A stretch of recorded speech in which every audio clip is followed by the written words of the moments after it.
There's this funny thing we do in North Carolina real estate transactions called due diligence. It may be a little unfamiliar to you if you've not transacted in North Carolina before. If it's all a bit gray to you, then this episode of our guide to home buying in North Carolina is going to clear the air completely. Hello everyone, this is Trevor with the Trev and Jess team of Lovett Properties, and today we're going to dive into what is this mysterious thing called due diligence.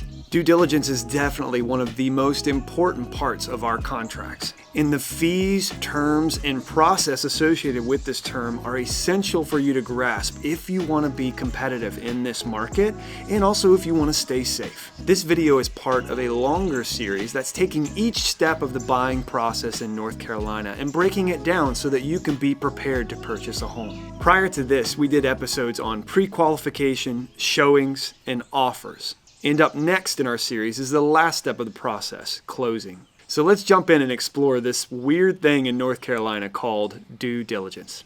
I've already broken down the strategy behind the due diligence fee in our last episode about offers. So if you want to learn more about that, go back and check that one out. This episode is going to talk more about the period of the time in the contract we call the due diligence period. It's the very first portion of the contract period that you step into the moment after you go under contract. Like all terms in a contract, this period of time is negotiable, and you determine it at the outset of presenting an offer. That period can be as short or as long as both parties agree to. Typically though, in a standard 30-day contract, we're talking about 2 to 4 weeks of due diligence period. There are 3 major things to have completed prior to the expiration of the deadline of the due diligence period. The first one is inspections or investigations. The second is appraisal. And the third is negotiations. Let's break these all down in order so that you're familiar with everything that goes on within this due diligence period. First is inspections and investigations. The due diligence period is your chance to fully investigate the property and to be the only party at the table working with the seller. North Carolina is called a buyer beware state, which means you are the party that is responsible for determining all of the risks associated with purchasing that property. Each seller is required to give you a residential property disclosure by law, and if you do not receive one prior to presenting an offer, you have a right to rescind that offer.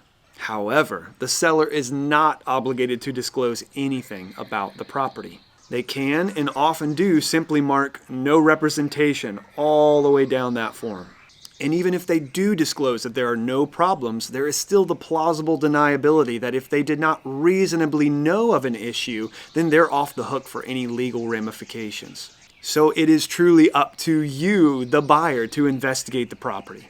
You may hire professional inspectors, vendors, or other third-party investigators to fully explore the property. In the state of North Carolina, the seller has to reasonably comply with all investigations. Now, reasonable is a vague term, but what it really means is they would have to prove in court that they allowed you to investigate the property fully. However, asking the seller to come by and peek at the house every day is not a reasonable request. Some sellers will still be occupying the property during the due diligence period, so we have to be reasonable with the amount of headaches we put sellers through. One inspection will often lead to more if something is uncovered. For instance, getting a general inspection might result in you hiring an electrician or a plumber or even a roof specialist to come out and review different parts of the property. All of this is allowable so you can fully assess the state of the property you're buying. You may also want to pursue quotes from some of these vendors to get an accurate perspective on what the cost to remediate will be. This is also the time in the contract to investigate environmental, zoning, and title issues, and a lot of other things that may affect your purchase. Things like seeing what the cost of flood insurance might be for a property that's in a flood zone, determining potential costs from an assessment the HOA has given, or talking to a local zoning office about any road expansions. This is a time for you to investigate everything you didn't have a chance to prior to going under contract. Worth mentioning here before moving on that all of these inspections are the cost of the buyer, not the seller. So any investigation you do is not something you should expect to get reimbursed for during contract or after closing. The next section here is appraisal. This won't matter as much if you are a cash purchaser, but if you need to get a loan, you're going to have to do one of these. An appraisal is considered an accurate valuation of the home on the day it is performed.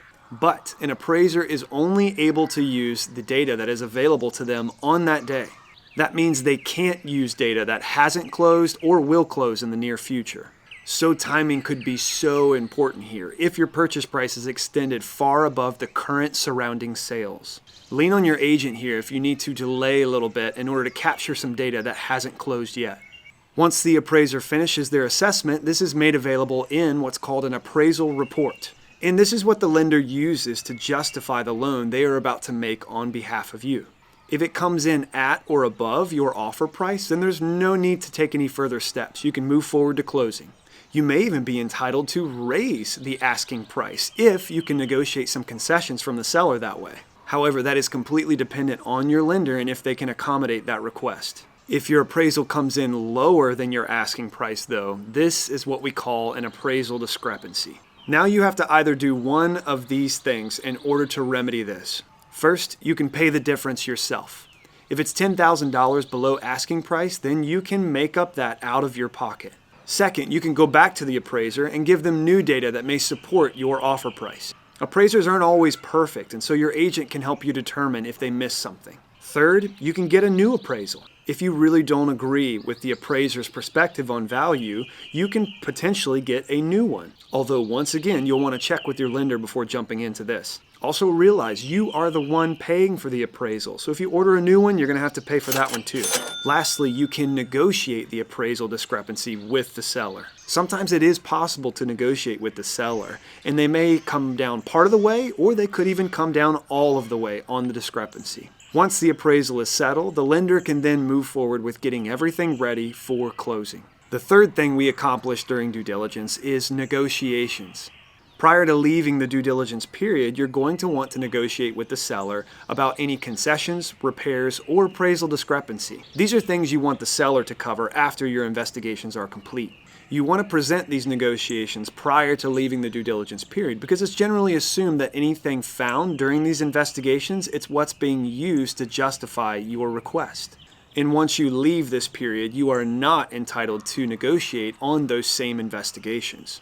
It's semantics, really, because you could technically request something after the due diligence period has ended. And this often happens when an appraisal is delayed or some investigation takes too long. But generally, agents like to keep all negotiations within that due diligence period for clarity among all parties. Also worth mentioning here, if you've offered any earnest money as a part of your contract, then once you leave the due diligence period, that earnest money becomes liquidated damages as well as the due diligence fee. So they could have more leverage over you after you cross that threshold of the end of your due diligence period. You can request an extension of your due diligence period if you run out of time, but the seller isn't obligated to grant you anything. Once you have all of your investigations complete, though, you can negotiate with the seller for the following. The first is repairs that the seller will make themselves prior to closing. The second is a price reduction as a result of an appraisal discrepancy or in lieu of repairs that could be made. And the third is seller-paid concessions in lieu of repair. This is paid from the seller's proceeds and delivered to the buyer at closing. The buyer has the leverage at this point of being the only one at the table and holds the card of walking away from the contract. This is the big allowance of the due diligence period. The buyer can back out for any reason. The seller cannot. However, the seller is holding that due diligence fee, and the buyer may not leave the contract without forfeiting that to the seller. So it's a bit of a strategic dance. Sometimes we are able to negotiate significant concession from the seller or price reduction, or even to have them make repairs prior to closing. Other times we may not have any room to negotiate and have to ultimately decide whether to move forward with the contract or to walk away and lose our due diligence. This is where knowing all of the risks associated with the offer you are presenting prior to getting it accepted is so important to discuss with your agent. Don't count on getting a lot of concession from the seller after investigations are done. The seller is not obligated to make any concessions or repairs, so you have to go in thinking, worst case scenario, I'm purchasing this home as is.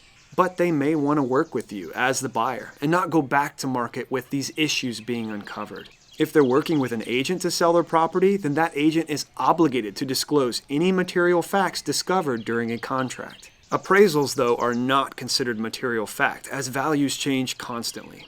But with the proper leverage, you might have some strength to flex in order to get the seller to come your way. Once all of these 3 big steps have been completed, you can move towards the final step of buying a home, which is closing. And this is where we'll pick up next week.